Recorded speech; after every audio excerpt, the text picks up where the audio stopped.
Before we go into the podcast, I want to just talk about a business that I've set up with my friend George.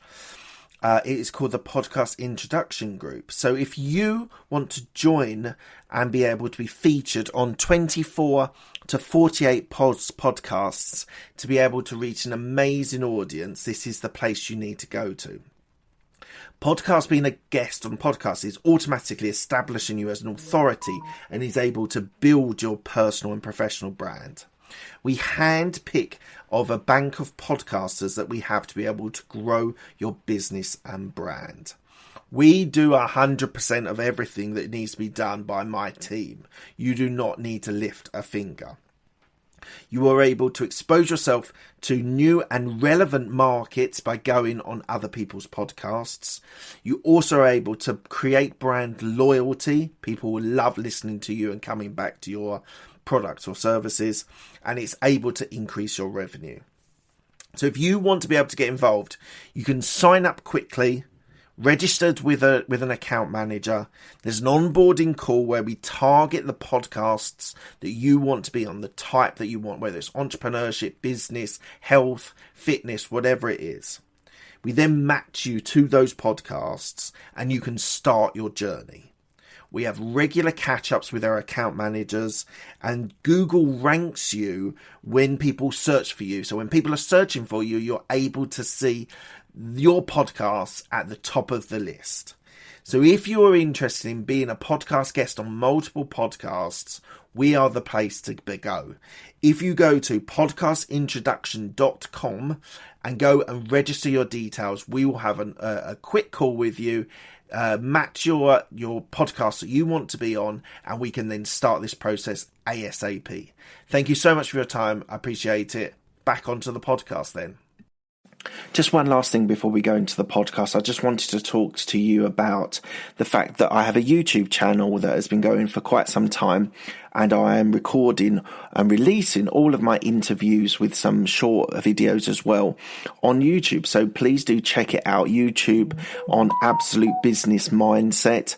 You'll see a bunch of interviews there, all the longer format interviews and some short videos as well. So please enjoy that. And here goes with the podcast interview. Today we have Ivan, Anz and Skye Logan. Hello guys, how are you today? Fantastic, Mark. Thanks for having us. Thank you very much. Having us, Mark. Brilliant stuff.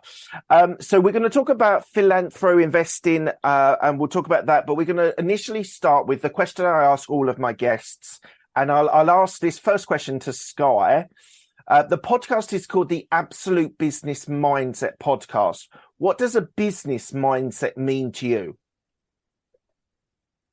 Well, it means to me everything is aligned to business expansion, business growth, the development of it as a service, as a product, getting it into the marketplace. For us, being a global international company, getting that into various markets of the world, which has obviously got its difficulties, but that business mindset is doing whatever it takes to get that brand, get the service products, as I said, out there and overcome all the obstacles towards it, and even pivoting when needed. So that's. And you've got lots of different businesses, from what I understand. You run multiple businesses within this Philantroinvesting umbrella. So we're going to break that down and understand that a little bit more as this conversation goes. But we've got to start with you, Ivan, about your upbringing. So the question I usually ask people, and I know you brought up in Argentina, you came to the US without speaking English, but the first question I wanted to ask you was, tell me one thing about your upbringing which reflects who you are now. Well, I think that one of the key things is be willing to trust the abilities of other people. So that's, I think, what brings me up to date. And I always believe that there is people that are more able than me to do the execution of the dreams that somehow come through me, but are for humanity, you see. So that's basically my answer to you. It's like, like you can be the creator of something, which comes the word entrepreneur. If you go to the Latin, is someone that puts the seed for an enterprise. And when you go to the Latin word, it means to start. It means to start and to create. So then you need the CEO who can do the chief executive officer for execution of that seed and that start and that beginning. And it needs to be a really good match between the two people, and it needs to be a lot of trust, so the organization can be created and achieve the dreams for the humanity or the public that is serving and improving in the world. So that's my answer to you, my friend. Fantastic. And as the listeners will not know, but the viewers on YouTube will know, that Skye is actually the CEO of Philantroinvestors and Ivan is the founder. Just to tell one last time about your upbringing. So what was your upbringing, a typical upbringing in Argentina? Just tell me a little bit about what it was like growing up in Argentina then. Well, Argentina is a country where I was born and I really love. And as you know, we now won the World Cup, right? Yes. So the entire country is very happy. And but it's a country, as you see, if you watch the last game, the World Cup, the final game, that we were, we scored 2 goals, and then in the minute number 75, we were like, okay, we're winning this thing. And then in the last 15 minutes, France scored like 2 goals, and then we scored the third one, and then we win this thing, in just 3 minutes to finish. And then France scored the third one. That's kind of how it is living and growing in Argentina. That's exactly like the exact scenario, because the country puts so many changes to entrepreneurs and change of rules, and you need to just be prepared all the time and super alert and be willing to wingle it, like boom, like change and make changes and adapt and adapt so fast, as you were seeing in the final of the World Cup, that you were seeing with the Argentinian team was doing. Like, okay, oh my gosh, they come to our same level. Let's, now another goal. Oh my gosh, and these things is like, that's what I perceive of living in Latin America is, and Argentina specifically. But the interesting thing, Mark, is that when you are prepared like that for an enterprise, it's very valuable for countries like United States that are very calm, and there is not so much changes on the main rules of the government on how to operate business rules, because all of that energy and ability to adapt and change is directed towards creation of growing of the company. Right. You see, so that's basically my analysis of Argentina and entrepreneurship. And what made you come in 2014 to the US? Can you repeat the question? Sorry, Mark. So what made you come to the US in 2014? We'll be back after a quick break. Hi, I'm Alex, the host of X Health Show. Meet the future of healthcare. Think X-Men, that's X Health. Actual superheroes behind programming living cells to cure cancer once and for all. Tech that detects preterm delivery in seconds, brain-computer interface, or apps that employ AI to match your disease with the best treatment. X Health Show brings to you visionaries who push the boundaries of healthcare from Switzerland, the heart of Europe and the most innovative country in the world. Let me introduce you to their startups. Head to X Health Show, meet the future of healthcare. Happy to greet you there. Okay, so in 2007, I was running one of my companies in Argentina, which is a network of car dealerships and, franchise of dealerships. Yeah. And then as I was running that company, I was feeling, it's fun to sell cars. It's really fun. I took that company from 15 staff to 90 plus staff in a few years and so on. And then after that, as a family enterprise with my family and so on. But after that, I realized there is something else than just having fun in business. There is something else than just making money in business. And that's creating a business that is also for real changing people's lives. It's making money while changing people's lives, one life at a time. Because, like the ripple effect, like when you drop a stone in a lake and you have that ripple effect, one life that you change and you put into a better condition, or that you raise the status quo of that life, the ripple effect can be like infinite if you look at it. Like one time I tell to a friend, have you ever done the exercise of the ripple effect of a bad action versus a ripple effect of a good action? So for example, you go, and you are in the street and you shout to someone, like scream to someone, right? And then that person that you scream to someone, you change her day. And she was in a good mood, and now she's in a bad mood. So she now arrived to her home. And now her kid was studying and reading something. So now the kid asked her for something, for help, and she says, I'm not going to help you today. And so now the kid doesn't understand that study that she was studying. And then the kid goes to the school, and the kid fails in the test. And then because the kid fails in the test, then he doesn't pass on the year. And and I can continue and continue and continue. And I just gave you an example like that. And then on the other side, you have the ripple effect of a good action with someone. And you never know that effect, where it goes. So imagine an enterprise like Philantroinvestors that is touching the lives of families with housing Philantroinvesting, and it's touching the life of water with water Philantroinvesting and recycling water, and it's touching the recycling of plastic and prevention of plastic going to the ocean, and it's touching the prevention of top big diseases that can kill people with health Philantroinvesting. So one life at a time. And the ripple effect is just immense. So Mark, that's basically how everything started. In 2009 in Argentina, I was taking a shower, and I had this like God revelation. And this God revelation was like Philantroinvestors, was like the word. And I was creating a private neighborhood in Argentina, which was my first real estate entrepreneurship that started in 2007.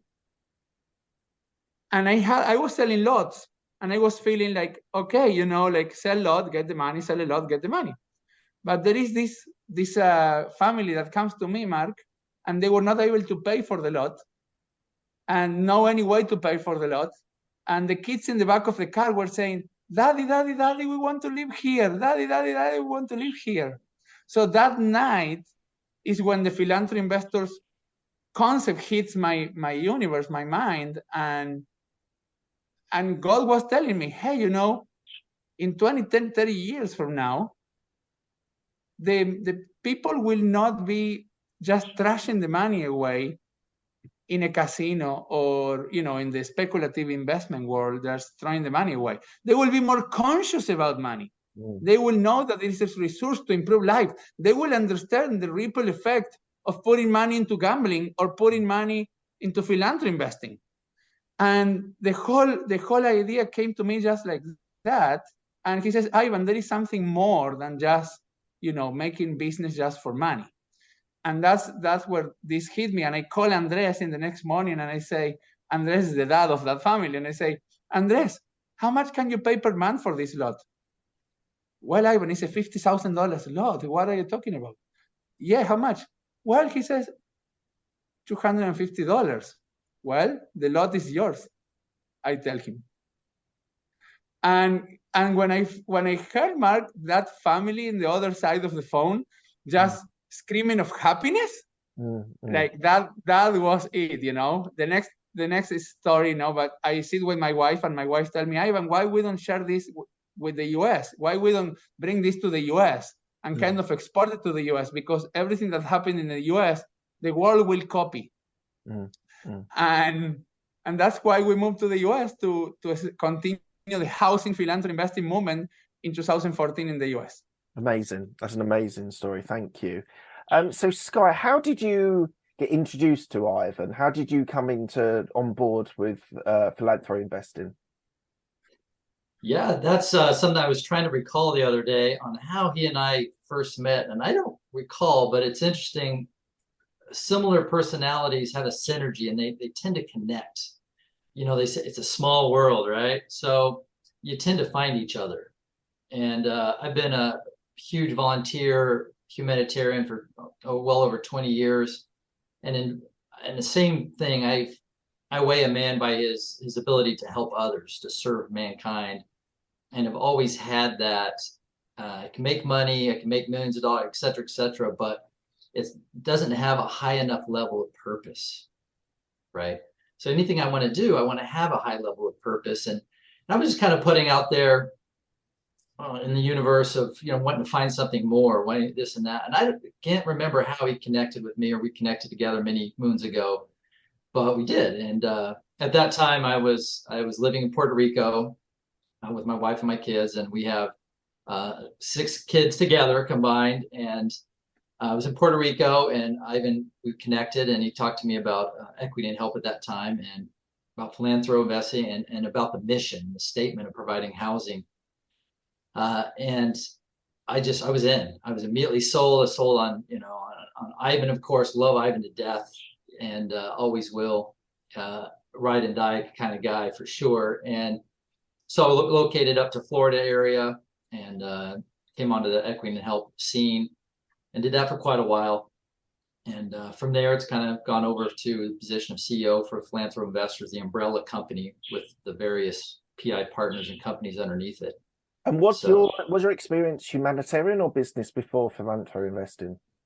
To be honest, volunteer humanitarian work.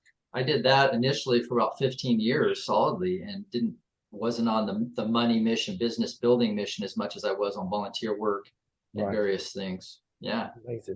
Okay, so you got brought in with equity and help, which Ivan sort of explained. So you buy properties, and then the families then contribute to build the pot to be able to pay it back. So you're financing for families. How do you select the families, Skye? Maybe you can answer this. How do you select the families that are going to help that you're going to help contribute to build their homes? Yeah, well, that's definitely a bit of an interview process and things, and how we determine which families to sell to, and without getting into that whole long process, but we definitely do. We qualify them, but no matter what, the end goal is providing housing. They have part ownership in the property, so the investors invest in the property, and the families can purchase the house. I guess a similarity that would be very rapid to understand is a rent-to-own concept type of deal, where they can provide their small down payment. They provide the payment goes towards the ownership, so they actually have some equity in it, and it builds up to it, which they love. And the needy families, or whatever you want to call them, that they do not have an ability to buy a house. I mean, what is the average home price right now in the U.S. is about $365,000, and there's a lot of families underneath that area, either credit score wise, or they're just living check to check, barely making it. They can never get into home ownership. So the entire equity and help program is good. We want to provide housing for those people that are being overlooked. Right. The venture funds, the huge funds providing housing and various, they overlook this sector. And there are millions of people across the U.S. that fit into this niche. And that's why, again, for 3 years, Equity and Help's been an Inc. 500 company, just doing fantastic growth. And our investors and the families alike are just absolutely eating it up. It's an amazing idea. I think it's an incredible idea. What areas do you actually cover? Are you US based on this side? For right now, US only. Yeah. And do you prioritize particular sort of blue collar areas? Mainly the rural areas, to be honest. Urban housing is quite a bit over the price point of what we're looking for our investors being able to buy a house. They buy a portfolio of homes, and We want to, for their investment, $150,000 investment or whatever they're going to buy in, we can buy multiple houses in rural areas. And you've got the blue collar workers, tradesmen, etc. Again, those that cannot afford to buy a house. That it goes a lot further than an urban home that's going to cost $600,000. It's an interesting idea because there's kind of two, and you're solving one of the problems, and I just want to explore the other area. The two areas which I see. So you've got the people that are currently renting and can't afford their own houses, and as you say, sort of blue collar workers, tradesmen, and things like that can't afford to buy their own homes, which I'd see you're servicing. There's a whole area which we suffer in the UK with, which I know companies sort of help with social housing in the UK for the people that are homeless or they don't have a job that can't afford to go into owning their own homes.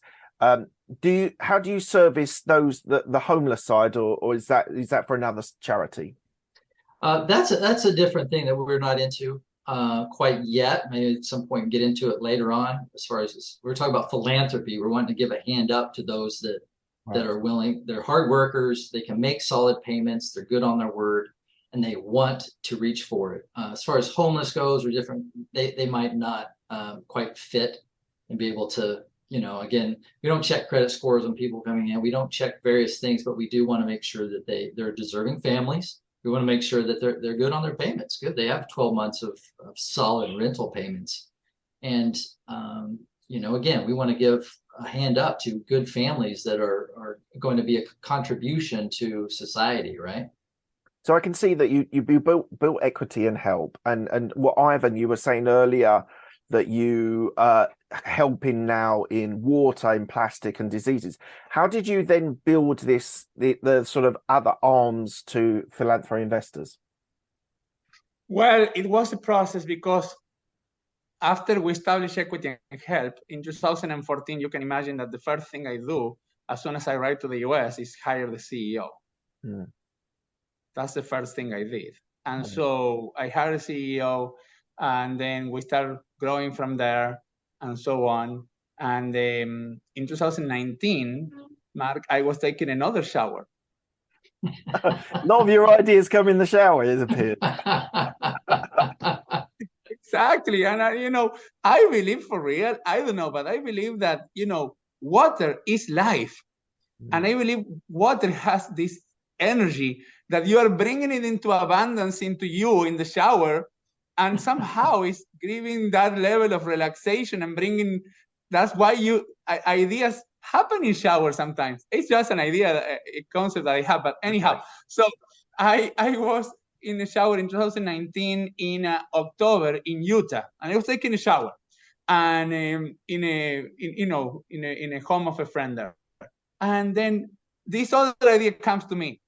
Ivan, I didn't give you the Philantroinvestor brand just to help families live in their own homes. No, Ivan, there is much more other problems in the planet. And there is, and he gives me this other idea, this other brand that we have, which is Life Essentials. And I say, Life Essentials? What are you trying to tell? What are you trying to tell me now? So it was 11 p.m. at night. I go to instead of going to bed, I go to the laptop and I start researching the different areas of the world that have travel. And I discover that only 8% of the population in the planet lives in good air quality communities, good air quality cities, or states, whatever. So I discovered that, and I said, oh, I got it. The first and most important life essential is air. Then I continue looking. 6,000 kids die from water-related diseases every single day. Oh my God, the next life essential is water. I continue looking, and for first time, I start looking at Equity and Help International. And I look and I say, oh, there is more than 1 billion people that are homeless, and another 1 billion plus people that are just tenants and do not own their home. And I see, oh my gosh, another life essentials is housing. And I continue looking. 1 billion tons of food is wasted every year, at the same time that 1 billion people is suffering from hunger. So the next life essentials is food. So I go like that, and I arrive to the 10 life essentials. And I say, I got it. Philantroinvestors is a platform that reconnects people back with life essentials, because humanity has disconnected themselves from life essentials in a sense. So it's allowed people to bring the resources that the life essentials is giving them. Like if you don't have air and water, you will not be able to produce that money that you produce. So why not bring that money back a little bit to the life essentials that allow you to produce that money in the first place? So how do you help people with water? Is it people that don't have clean water? Is that what you're helping in? Because I see that you're in 16 different countries. So how do you sort of help? Maybe this is over to you, Skye. How do you help communities, countries, areas with water? Which in some I've read that it's going to be termed the new gold, in the fact that it is absolutely essential, and a lot of people are not exposed to it. How do you help people with water? Well, our company, our PI partner, PI company, Origin Clear, we're supporting and helping the company providing capital and other business development growth to that company, that their company themselves they have innovative tech. And same thing with any of the other partners and companies that we bring on. They have an innovative technology of some kind that can solve this problem. You know, it's too big of a problem for PI or Philantroinvestors itself to solve, for sure. Same thing with anything. You want something done, you place, as Ivan was saying, you put a CEO there, they get it done. And you keep growing, and you keep putting these terminals, you put these companies there that have the technology, they have something that they're not growing fast enough. They have a founder, they have a great product, great service, great technology, but they need our backing, our global connections of investment funds, capital, and our knowledge on how to actually scale a business, bring them public, etc. So that's what we're doing. How do you work with a cross-border, like on a multinational sort of level rather than just a national level? How do you do the functionality side of working across borders? Yeah, I'll let Ivan talk about that, because he's very much into the global side for sure. Okay, Ivan, you go for it. So, Mark, the international expansion, it comes from different areas. One thing is the international expansion for Philantroinvestors, which comes from founders itself. We call them Philantroinvestors founders. This is entrepreneurs that buy the license to represent Philantroinvestors in their country or in their state, in the case of the United States. Right. And they become the face for Philantroinvestors in that area of the world. And that's for the Philantroinvestor footprint expansion. But in the sense of each company, for example, let's say Origin Clear with water, we have helped recycle water in Spain. We have helped recycle water in Asia. We are looking at an operation in Mexico, where we are partnering and joint venture with a Mexican entrepreneur to license the Origin Clear technology to him. So this is basically having an area in the organization, and this is for entrepreneurs that are listening also. If you have an area in the organization that is called international expansion, guess what you get in the company? You get international expansion. Yes. So that's basically what we are doing. And with Equity and Health was the same thing. I created this division, international expansion, from the day number one. And that's why we have housing Philantroinvestors in 14 countries that are supporting families in the US. And it's important because to grow the company beyond the country where it's in, because it makes it a much. It's ethical, because if it's something good what you have, you cannot limit it to one country. You need to open it to the people outside, and also have the same benefit that the people of your country can have. So that's why the international expansion division in every single company is very ethical to have. Absolutely. I think it's an amazing idea. So how do you build the fund, either of you, the fund to buy the houses, to work with the entrepreneurs? How do you build that fund to be able to run Philantroinvestors? What do you mean, the fund? Well, the money to start those endeavours, whether it's the equity and help, whether it's in water. You obviously need a fund to be able to start the process going. Okay. So each one is different. Equity and help was my own funds, so I just self-funded the company, and then it rolled into just selling the product, reinvesting the profits, and continue growing the company. In the case of the other companies, we joined them by becoming partners of them. So we go into a joint venture agreement with the companies, and they get the ability to get all the benefits of being the company under that area in Philantroinvestors. These companies are companies that are already started. Some of them are pre-money and some of them are post-money. So some of them are already with revenue, and some of them are in the process of going through revenue, and then that's basically it. And in some of them we invest capital also, together with our Philantroinvestors that are going to support the companies. And that's basically how you see Philantroinvestors is this platform that connects investors with humanitarian causes, so they cannot just create cash flow, but fulfilling cash flow. Yeah. And Skye, what's your view? I tend to stay away from controversial subjects, but I'm just interested. Bill Gates has obviously been a very important factor of philanthropy in the US for the last 5-10 years, whatever it is that he's been working on. What's your view on those types of organizations, that sort of foundation helping people in the US and across the world?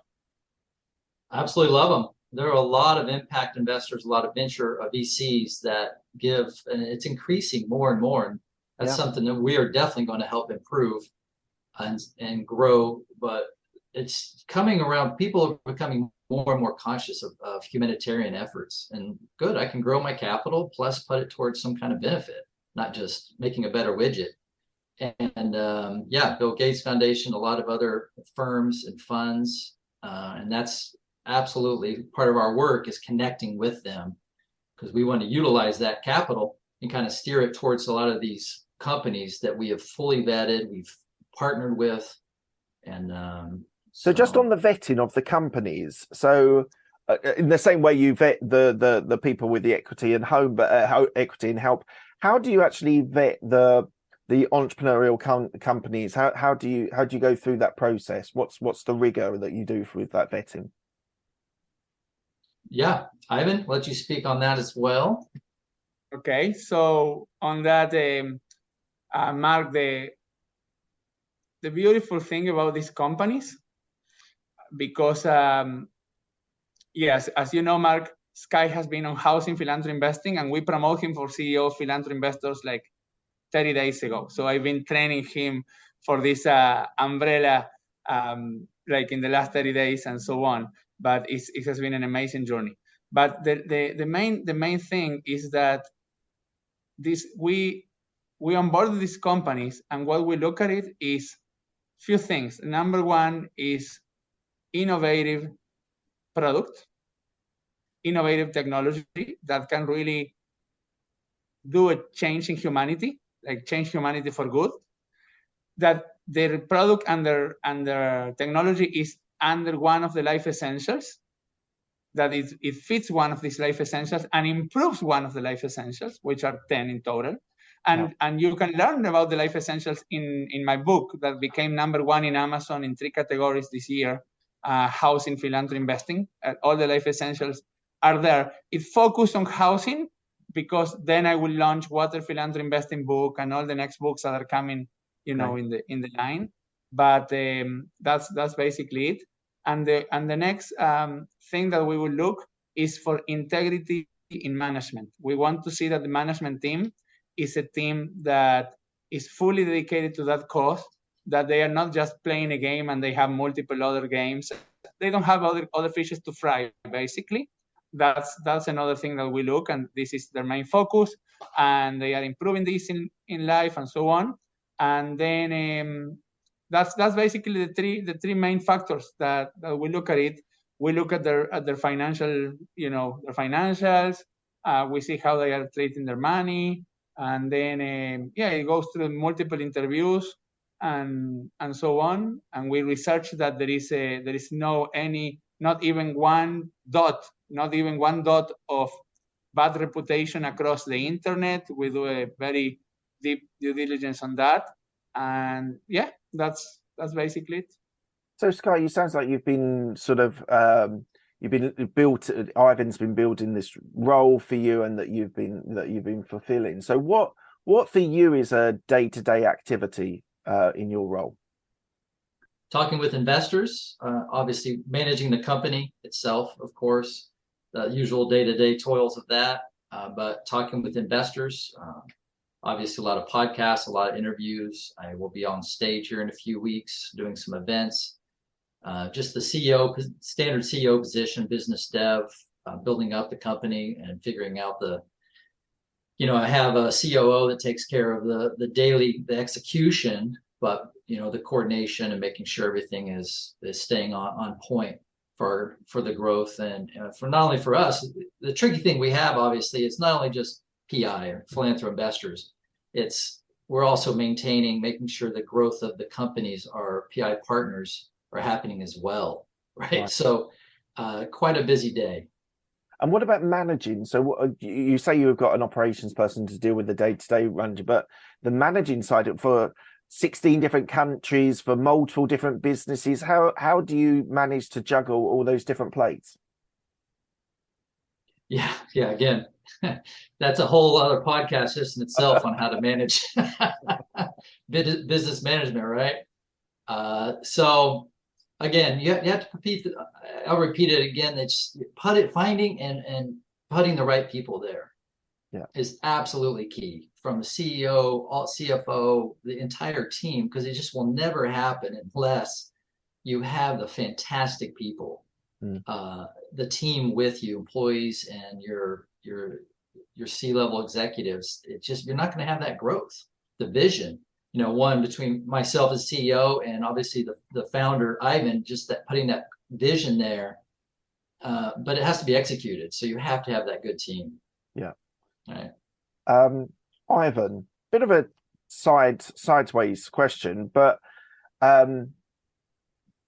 when you look at the US, you often see that immigrants that came to the US are actually exceptional entrepreneurs, and they can do great things across globally and the US. Why do you think immigrants to the US make such great entrepreneurs?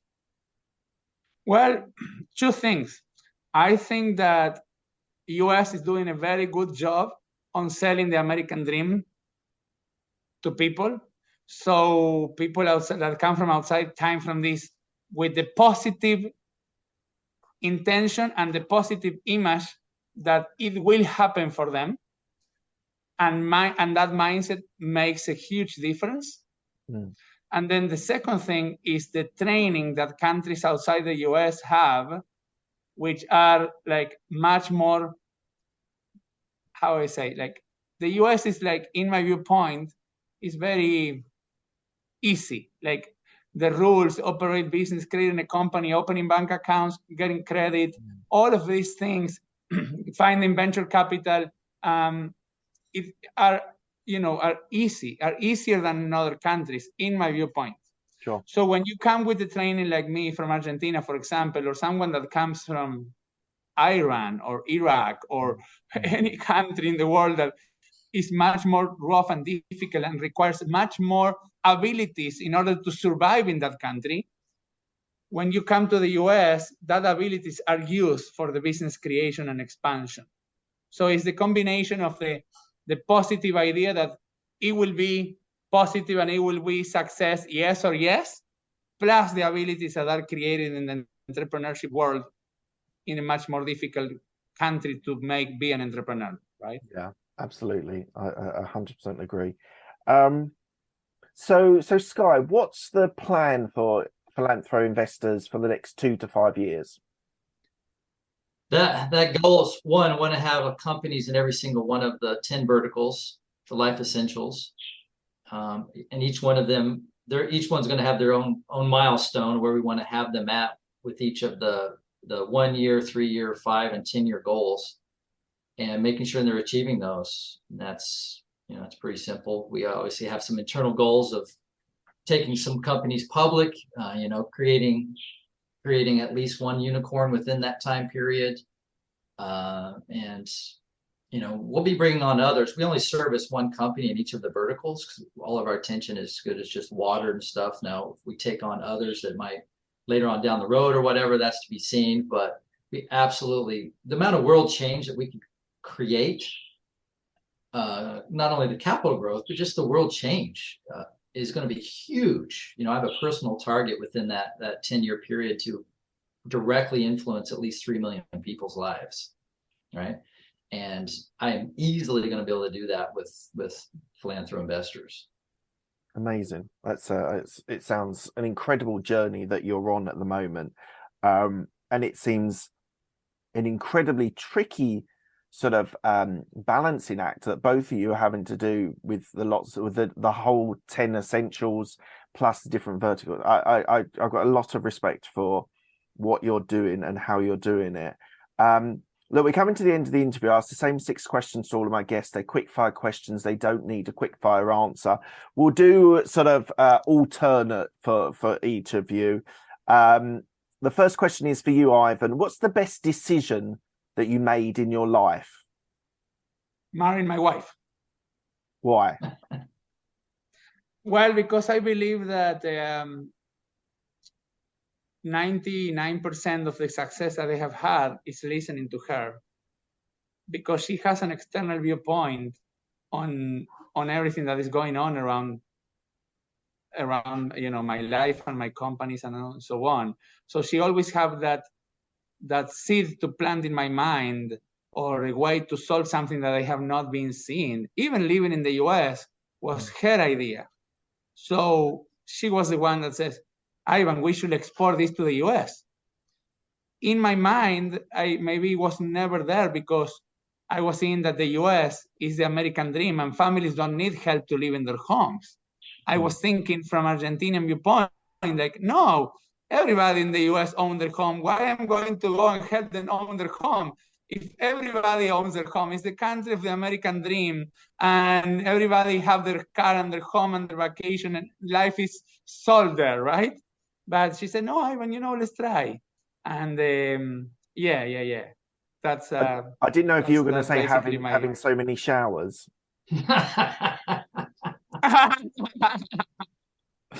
Well, that's come also. I would say that's second. That's second. Okay, over to you, Skye. What's the best piece of advice you've been given? Best piece of advice: learn to serve. For sure. Work harder on yourself than you do your job. Immediately. So that's interesting. So you've had a personal development journey for you. Oh yeah, constantly. As soon as I got onto that track, it's game over, because you're always expanding. You don't sit still. I think being sedentary is a disease for anyone. And how do you do that? Do you read books? Do you do podcasts? Do you do events? Like what's been your track, Skye, for your personal development journey?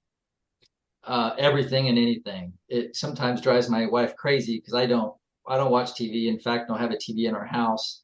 I don't. Anytime she catches me doing anything, I'm watching YouTube videos on personal dev or audiobooks. Big Audible guy. I'm driving to and from things. I'm listening every single day. I probably get in to be easily probably 3 hours a day on something, from waking up 4:35 in the morning to whether it's exercising. So there's such a wealth I'm looking at some of my library here. There's just such a wealth everywhere. It's people, I dedicate myself to help people realize that there's more. There's more to life. The abundance. So Peter Diamandis is someone that I read very early on, that whole idea of abundance.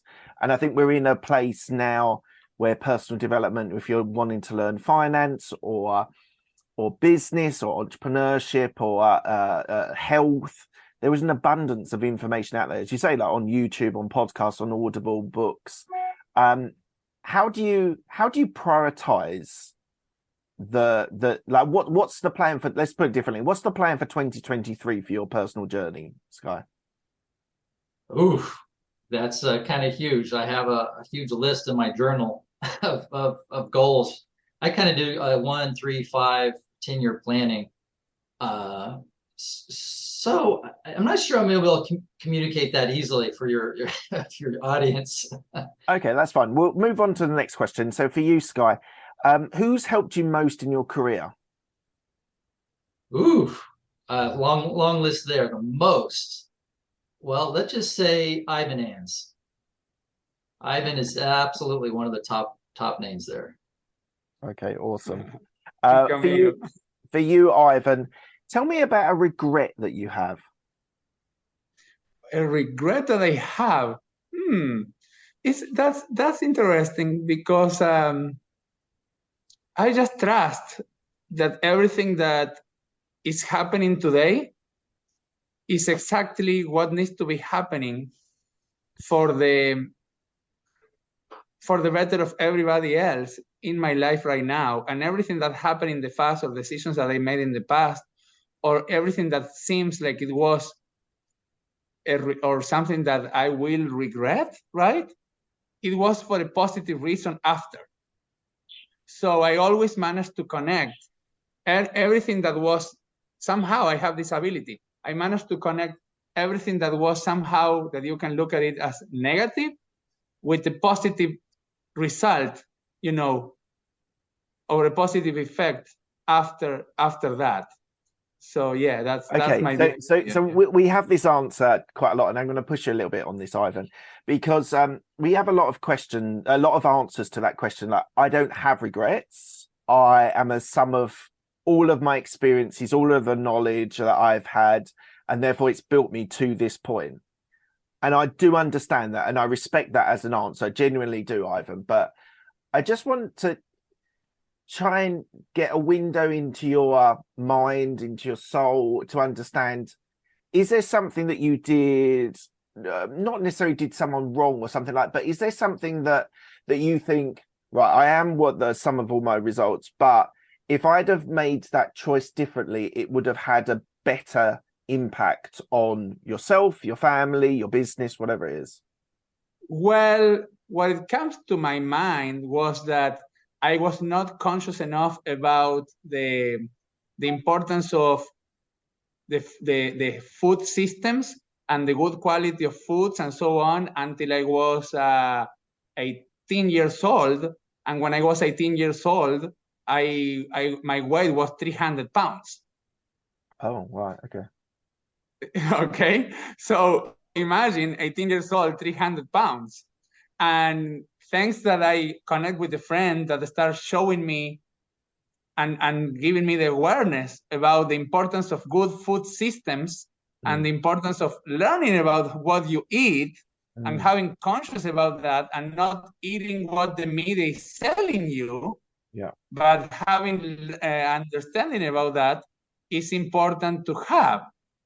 And so from my 18 years old, when I was 20, I was already 200 pounds. And that's my weight because I am 6.5, you see? Yeah, it's interesting. So, it's really important. Because a lot of people I speak to, they say that health is almost more important than wealth, in the fact that you've got to be healthy and lead a positive life with food and with exercise to then be able to generate wealth or help others that way. So I think that's really important. So thank you.